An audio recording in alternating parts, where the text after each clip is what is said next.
નાના બાળકોના વાલીઓ માટે ચેતવા જેવો વધુ એક કિસ્સો સુરતમાં સામે આવ્યો છે। ડેંડોલી વિસ્તારમાં રહેતી 1.5 વર્ષની બાળકી રમતા રમતા માતા પિતાની જાણ બહાર મેગ્નેટિક મણકાની માળા ગળી ગઈ હતી। 2-3 દિવસ સુધી પેટમાં દુખાવો અને ઉલટીઓ થવાની શરૂ થઈ ગઈ હતી અને ત્યારબાદ સમેર હોસ્પિટલ ખસેડાતા એક્સરે કરતા પેટમાં મેગ્નેટિક મણકાની માળા હોવાનું સામે આવ્યું હતું। આ માળાના કારણે આંતરડાની દિવાલમાં કાણા પડી ગયા હતા। તબીબોએ 3 કલાકમાં સફળ સર્જરી કરી 18 મણકા બહાર કાઢ્યા હતા।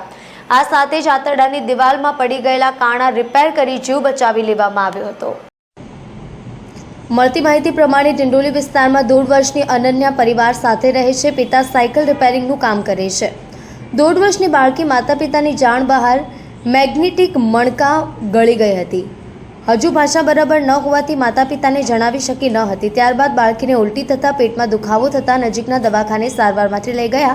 2-3 દિવસની સારવાર લીધા બાદ પણ દર્દીને ઉલટી થતાં પેટનો દુખાવો બંધ થતો ન હતો। બાળકીને લઈને ફરી દવાખાને લઈ ગયા હતા, જ્યાંથી તેમને મોટી હોસ્પિટલમાં જવાની સલાહ આપવામાં આવી હતી। બાળકીને લઈને પરિવાર 27/8/2024ના રોજ સમેર હોસ્પિટલ લઈ આવ્યા હતા। માતા પિતા મણકા ગળી જવાની માહિતીથી અજાણ હતા, જેથી તેમને નાના બાળકોના વોર્ડમાં દાખલ કરવામાં આવ્યો।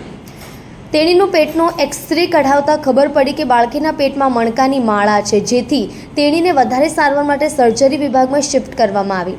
સર્જરી વિભાગના પ્રોફેસર ડોક્ટર હરીશ ચૌહાણે એન્ડોસ્કોપી કરીને માળા કાઢવાની કોશિશ કરી હતી, પરંતુ માળાના મણકા જઠરની દિવાલમાં ખૂંપી ગયા હતા અને તાત્કાલિક ઓપન લેપ્રોટોમી ટાંકાવાળું પેટનું ઓપરેશન કરવાનું નક્કી કર્યું હતું। ઓપરેશન દરમિયાન જાણવા મળ્યું હતું કે દર્દીની જીઆઈ સિસ્ટમ એક બોલની જેમ ચીપકી ગઈ હતી। એક બોલ જેવો માસ થઈ ગયો હતો, જેનો ભાગ છૂટો પડતા જીઆઈ સિસ્ટમમાં વિવિધ ભાગોમાં 10 કાણા પડેલા હતા અને ત્યાં મેગ્નેટિક મણકાઓ ચોંટેલા હતા।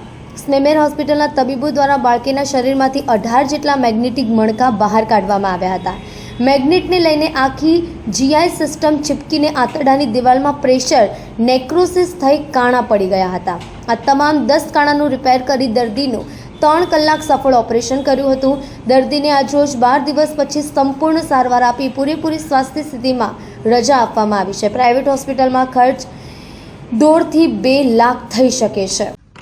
હેલો, હું professor doctor Harish Chauhan, surgery વિભાગ સમેર હોસ્પિટલ। મારે આમ જનતાને, વાલીઓને, જે નાના બાળકોના વાલી હોય છે, એમને જાણવા જો કે એક સંદેશ આપવાની ઈચ્છા છે। અમારા સમેર હોસ્પિટલમાં દર અઠવાડિયે 10 થી 12 બાળકો અલગ અલગ પ્રકારની ફોરેન બોડી ગળી જઈને આવતા હોય છે અને ક્યારેક આ ફોરેન બોડી શ્વાસ નળી અને ફેફસાની નળીમાં ફસાઈ જતા બાળકો હોસ્પિટલ પહોંચવા પહેલાં દમ તોડી દેતા હોય છે।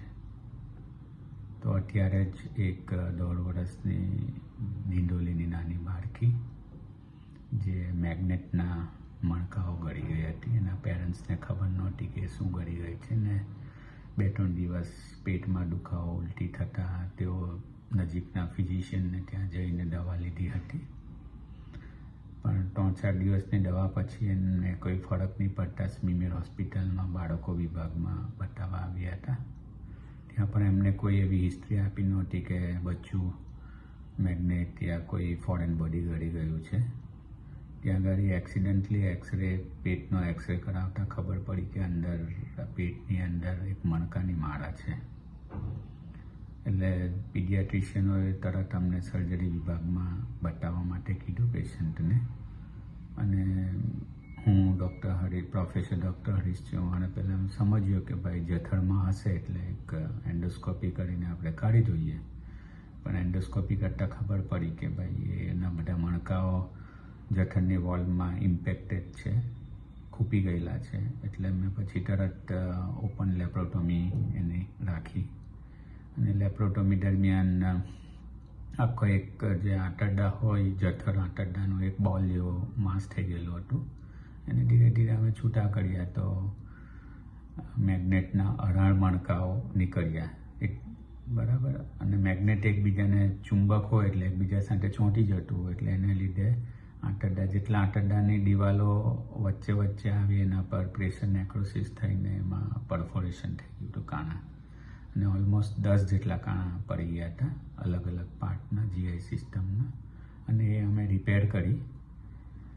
10 કાણા હતા અને એ 10 કાણાને અમે રિપેર કર્યા, અને 10 કાણાને રિપેર કર્યા બાદ આજ 12 દિવસ પછી પેશન્ટ એકદમ સારું છે, મોડેથી ખાટું પીટું છે, અને થોડોક માઇનોર સ્ટીચનો પ્રોબ્લેમ હતો એટલે થોડા 4-5 દિવસ વધારે રોકાણ માટે રાખ્યું, અને આજે અમે ડિસ્ચાર્જ કરીએ છીએ.